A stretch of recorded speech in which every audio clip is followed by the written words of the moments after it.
সবকিছুই সম্ভব হলো শুধুমাত্র নীলিমা দেবীর অন্ধবিশ্বাসের জন্য। শুধুমাত্র ত্রিধাই সতর্ক ছিল। এরপরেই দেখা হলো মিসেস দত্তর সঙ্গে। অবশেষে প্ল্যানচেট বুজরুকির রহস্যভেদ করে আমি বাড়ি ফিরলাম। বাড়ি ফিরতেই সবাই যথারীতি কেস নিয়ে মেতে উঠলো। বড় বৌমা, তোমার কাছে একদিন এসেছেন, নিচে বসিয়েছি। বলো কি বাবা, একটা কেস শেষ হতে না হতেই নতুন কেস? যাও দিদি ভাই যাও, এবার আমরা তোমার সঙ্গে আছি, যাও। হুমা, মিসেস ব্যানার্জি, ত্রিধা। মিসেস মিত্র, এটা ধরুন। এটা কি? আপনার পারিশ্রমিক। আমি এটা নিতে পারবো না মিসেস ব্যানার্জি। যে কাজের দায়িত্ব আপনি আমাকে দিয়েছিলেন সেটা তো আমি করতে পারিনি। অদ্রিজার সুরক্ষার জন্য আপনি আমাকে ও বাড়িতে ডেকে নিয়ে গেছিলেন। আমি তো মেয়েটিকে বাঁচাতেই পারলাম না। আমি সেই জন্য আপনাকে পারিশ্রমিক দিচ্ছি না। আমার মেয়ে আপনার কাছে এসেছিল তার মাকে স্বাভাবিক জীবনে ফিরিয়ে আনতে, আর সেটা আপনি পেরেছেন। আজ ত্রিধার অভিভাবক হিসেবে আমি আপনাকে পারিশ্রমিকটা দিচ্ছি। প্লিজ মিসেস মিত্র, আপনি আর না করবেন না, প্লিজ। আচ্ছা, আপনারা বসুন। নন্দা, একটু চা মিষ্টির ব্যবস্থা করুন। না না না, একদম না, আপনি প্লিজ আসুন। সে কি, তা কি করে হয়? একেবারেই নয়। আপনাকে যে শুধু আপনাকে বলছি কেন, আপনার দুই যাকে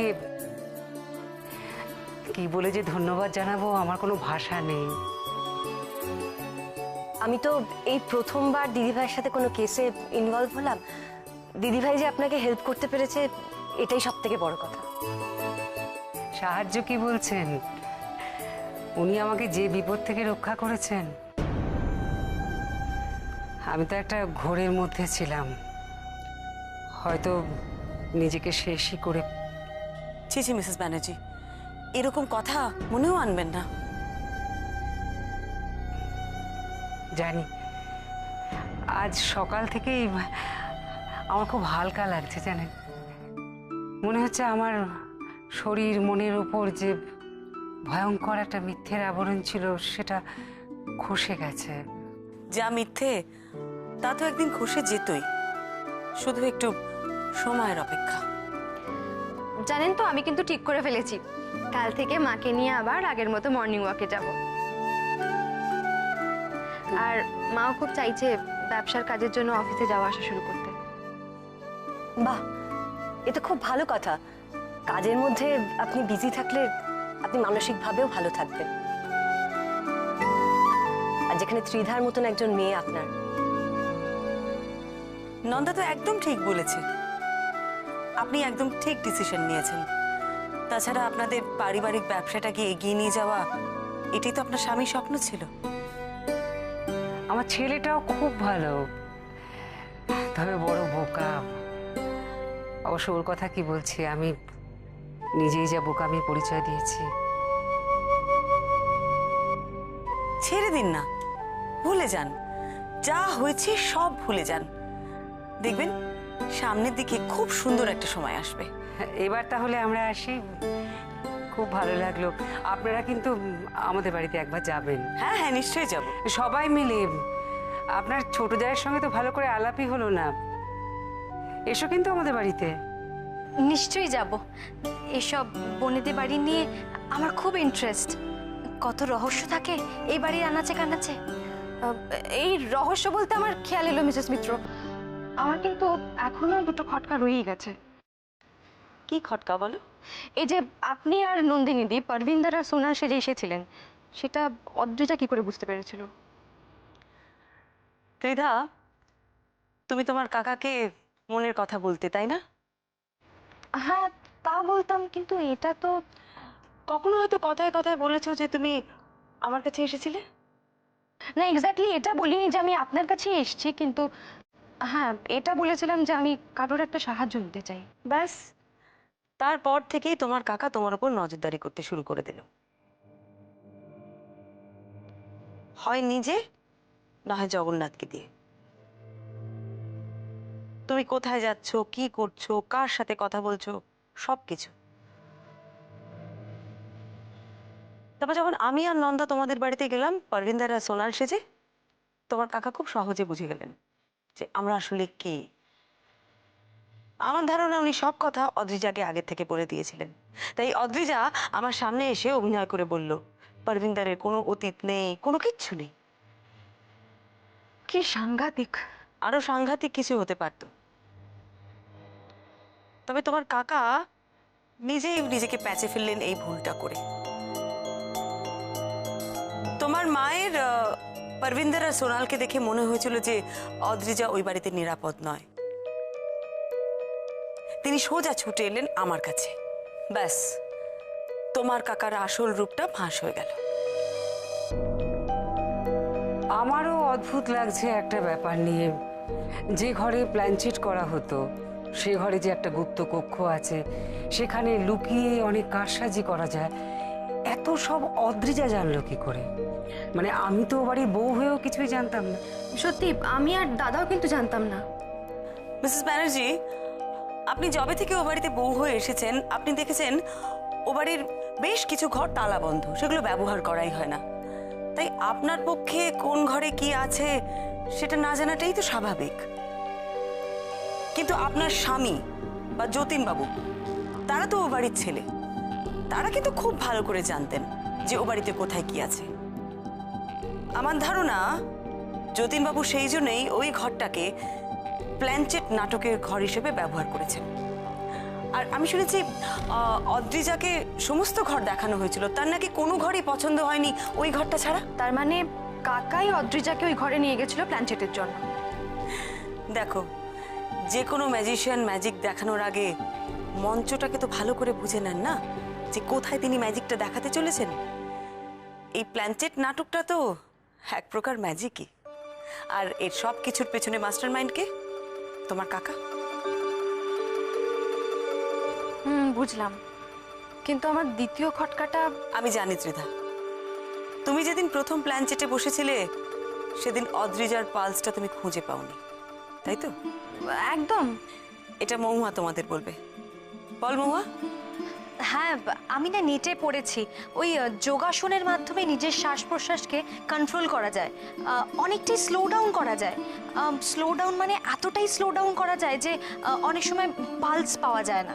না না, তাতে কিন্তু হার্টবিট বন্ধ হয়ে যায় না। খুব রেগুলার প্র্যাকটিসের মাধ্যমে এটা করা যেতে পারে। তাছাড়া ছোটবেলায় আমি আরো একটা জিনিস শুনেছিলাম, জানো তো, এই হঠযোগীরা হাতের তলায় সুপুরি রেখে পালস বিটটাকে অনেকটাই কমিয়ে নিতে পারে। আমার ধারণা অদ্রিজা এই দুটোর মধ্যে যে কোনো একটা কিছু করেছে। আমি তো ভাবতেই পারছি না যে ওরা এভাবে দিনের পর দিন আমাদেরকে বোকা বানিয়েছে। আমি আমি আর ভাবতে পারছি না মিসেস মিত্র, এই 2 বছর আমি কাদের সঙ্গে বাস করেছি। আপনি না আসলে আমি যে কি সর্বনাশ করে ফেলতাম আমার ছেলে মেয়ের সাথে, আমার পরিবারের সাথে। আমি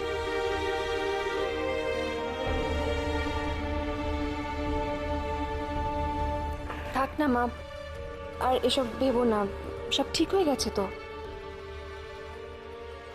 আমার চোখ খুলে দেওয়ার জন্য আপনাকে অনেক ধন্যবাদ।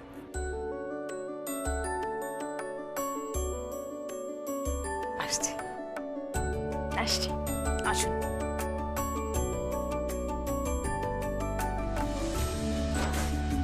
এই যে এটা আমার 2 অ্যাসিস্ট্যান্টের জন্য। হ্যাঁ আমাদের। হ্যাঁ, thank you, thank you so much.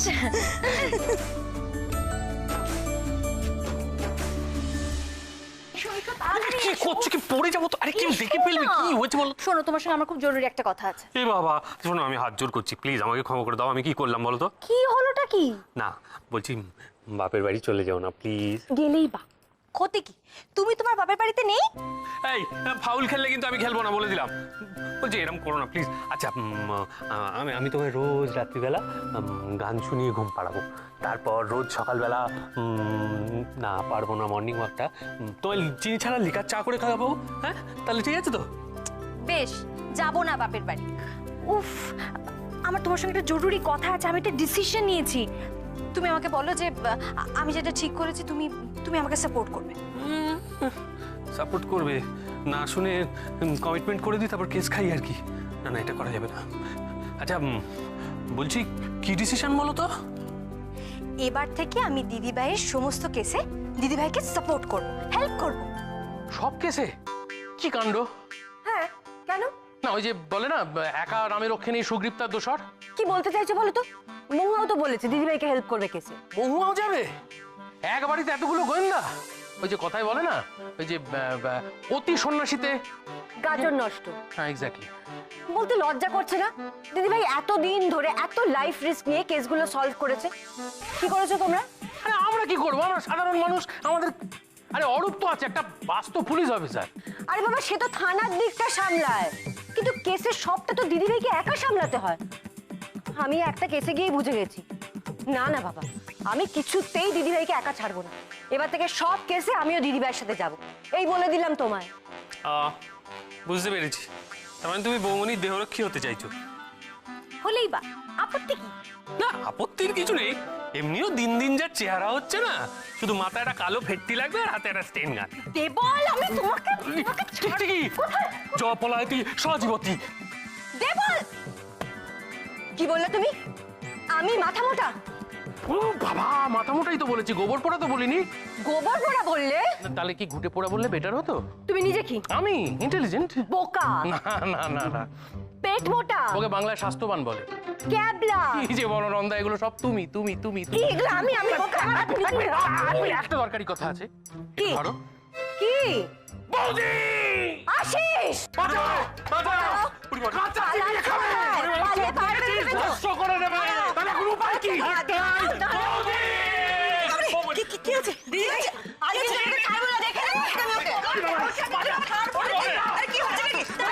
আরে থাম থাম থাম।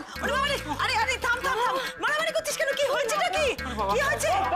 জগাই মাথায় দুজনেই পার্মানেন্টলি তোমার তপসে হতে চায়।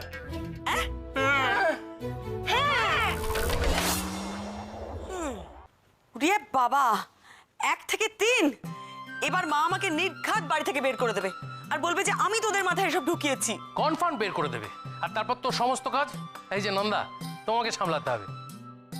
বৌদির অবর্তমানে পারবে তো বৌদির সমস্ত কাজ সুষ্ঠুভাবে সামলাতে? চুপ করো তো, একদম বাজে বকো না। দিদিভাইকে বাড়ি থেকে বের করে দিলে মা, আমিও চলে যাব দিদিভাইয়ের সাথে। মহুয়া, তুমি কি করবে? আমিও তো তোমাদের সঙ্গেই চলে যাব। এবার থেকে আমরা যা করব সবাই একসঙ্গে করব, নচেত না। মেজদা দেখেছিস, এ পুরো জোট সরকার। আচ্ছা একটা জিনিস আমি বুঝতে পারছি না, বৌদি তো একাই এতগুলো কেস এত সুন্দরভাবে সামনে নিল, তোমরা হঠাৎ কেন পিছু নিচ্ছ বৌদির, কেন জোট বাঁধছো আমার মাথায় ঢুকছে না। আর আমি তো আছি। এক্স্যাক্টলি, তবে বিশ্বলোচন তো রয়েছে ঘুড়ির সঙ্গে লেজ হয়ে, তাহলে আর তোমরা কেন? শোনো, পৃথিবীতে যতজন ডিটেকটিভদের আবির্ভাব হয়েছে সঙ্গে সঙ্গে তাদের অ্যাসিস্ট্যান্টদেরও আবির্ভাব হয়েছে। হ্যাঁ, আচ্ছা মেজদি ভাই তুমি বলো তো আমি ঠিক বলছি কিনা? একদমই ঠিক। শার্লক হোমসের ওয়াটসন, ব্যোমকেশের অজিত, ফেলুদার তোপসে যদি থাকতে পারে, তাহলে গোয়েন্দা পরমামিত্র অ্যাসিস্ট্যান্ট থাকবে না কেন? বোঝো না মানে বলছিলাম, কিন্তু নন্দা। কোনো কিন্তু নয় দিদি ভাই, এই কেসটাই তো আমি তোমার সঙ্গে গিয়ে দেখলাম, কি প্রচন্ড রিস্ক। সব জায়গায় একা একা যাওয়া, ওই গুন্ডা বদমাইশ খারাপ লোকগুলো। না না, তোমাকে আমরা একা কিছুতেই ছাড়বো না। আর তাছাড়া তুমি দেখবে আমরা দুজনে যদি যাই না, তোমার সুবিধেই হবে। আচ্ছা দিদি ভাই, ধরো তুমি একটা কেস নিয়ে বিজি, তখন আরেকজন আসলেন আরেকটা কেস নিয়ে, তখন কি হবে? তাহলে ক্লায়েন্ট এলে তাকে কেসটা নিয়ে ফেরত যেতে হবে না, তোমরাই কেসটা স্টাডি করবে, তাই তো? এক্স্যাক্টলি। দিদি ভাই একটা কেস মিটিয়ে আস্তে আস্তে আমাদের থেকে সমস্ত রিপোর্ট রেডি পেয়ে যাবে। আরে বাবা, ডিটেকটিভ এজেন্সিগুলো তো এইভাবেই কাজ করে, টিভিতে দেখেছি, টিম ওয়ার্ক বলে। বুঝতে পেরেছি, তোমরা তাহলে গোয়েন্দাগিরি করবেই। 100%। খুব তো চেঁচাচ্ছ, খুব তো একসাথে কোরাসে ডায়লগ দিচ্ছ। বৌদি কিন্তু এখনো গ্রিন সিগন্যাল দেয়নি, হ্যাঁ, এটা মাথায় রেখো। তোরা যা শুরু করলি না, সব শুনে মা যে আমাকে কি করবে সেই ভেবেই তোমার মাথা খারাপ হয়ে যাচ্ছে। শোনো না, তুমি গোয়েন্দাগিরি করছো করো, রাত্রিটা কিন্তু বাইরে থেকে না। ইকিরি, কিন্তু তোমরা তিনজন এই কেসটার জন্য যেভাবে লড়েছো, তোমাদের সিরিয়াসলি ভাবা উচিত। শুধু একটা প্রশ্ন, তোমরা তিনজন গিন্নি তো বাইরে বেরিয়ে যাবে গোয়েন্দাগিরি করতে, মাসিমা তো প্রলয় ঘটাবে। হ্যাঁ, তাহলে তাহলে বেড়ালের গলায় ঘন্টিটা বাঁধবে কে? আশিস। আমি আমি কিচ্ছু জানি না, আমি পারবো না বাবা। দেবল, বাবারে, আমার তো প্রচন্ড মক্কেলে চাপ। ও বাবা, আমি কারোর সঙ্গে কথা বলতেই পারবো না। এই বাবা, তোমার আদরের শাশুড়ি মা, তুমিই বলো না। আমি? হ্যাঁ। না না, আমি বাবা। হ্যাঁ বাবা, হ্যাঁ বাবা আপনি? আমি হ্যাঁ, কি? ওই যে বেড়ালের গলায় ঘন্টা, আপনি? না না, আমি পারবো না, আমি পারবো। প্লিজ প্লিজ বাবা, আপনি একটু মাকে বোঝান, প্লিজ মাকে বোঝান। ওকে ওকে ওকে, কুছ পারবা নেই, আমি তোমাদের মাকে রাজি করাবো। আমি জানি আমি কিছু বললে তিনি না করতে পারেন না। ব্যাস, তাহলে তো সমস্যার সমাধান মোটামুটি হয়েই গেল বাবা। হ্যাঁ, best of luck. Best of luck. Okay okay. ব্যাস, এখন থেকে তাহলে এক নয়, 3 গোয়েন্দা। গোয়েন্দা পরমা মিত্র আর তার 2 অ্যাসিস্ট্যান্ট।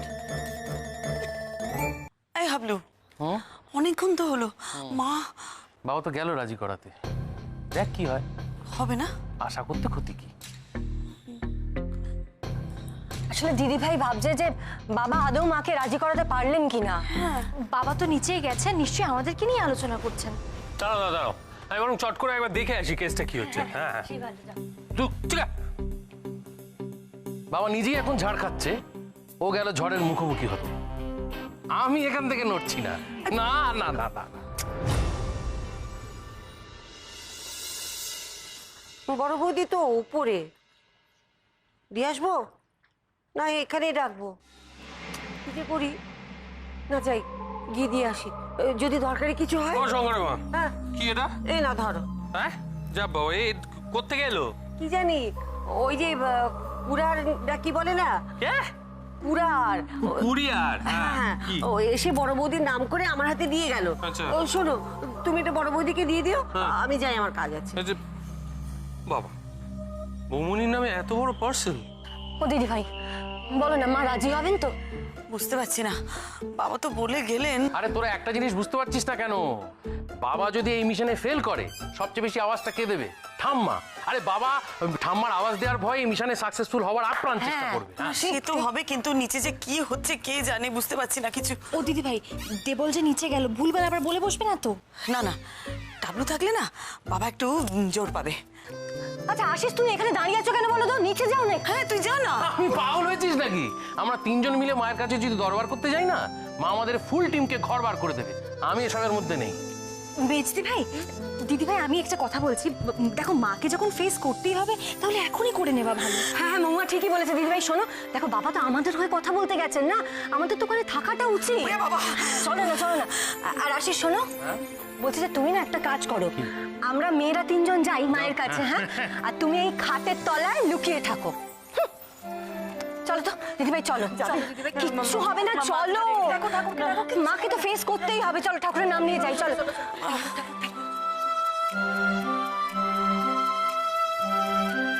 এই নন্দাই খাটের তলায় কোনো গর্ত নেই, ঢুকবো কি করে? বাবা, এত বড় বাক্স কিন্তু এত হালকা। এ কি? ফাঁকা নাকি? তুমি মায়ের ঘরে যাওনি এখনো? আরে দূর, আমি যাচ্ছিলাম তো, তখনই শঙ্করের মা এটা ধরিয়ে দিল। মা এটা কি রে? গিফট পার্সেল তোমার জন্য এসেছে। গিফট আমার জন্য? হ্যাঁ, এই রাতে তোর জন্য কে গিফট পাঠালো রে? আমার জন্য কি আবার গিফট পাঠাবে? তুই রিসিভ করলি এটা? না না, শঙ্করের মা নিয়েছে, কুরিয়ার থেকে এসছে বললো।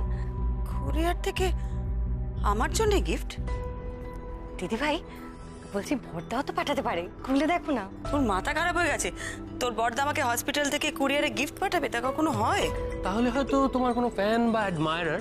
রাইট বলো না তাহলে তো নাম টাম লেখা থাকতো, কোথাও তো কোনো নাম টাম কিছু লেখা নেই। বৌদি, তুই এখন থেকে এর মধ্যে রসের গন্ধ খুঁজছিস? Hats off. টাবলু, বলছি শঙ্করী মা কি সই করে নিয়েছে এটা? সেটা না আমি ঠিক জানি না, মানে আমি যখন এলাম তখন অলরেডি শঙ্করের মা এটা হাতে নিয়ে দাঁড়িয়ে ছিল। শঙ্করের মা, ও শঙ্করের মা, বলছি এটা যে তোমার হাতে দিল সে কি তোমাকে দিয়ে সই করিয়ে নিয়েছে? না, শুধু বললো তোমায় দিতে।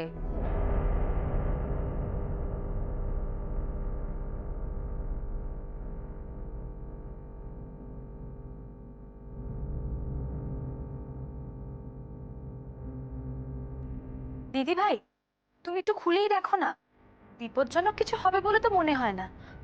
কেউ হয়তো তোমাকে সত্যিকারেরই গিফট পাঠিয়েছে।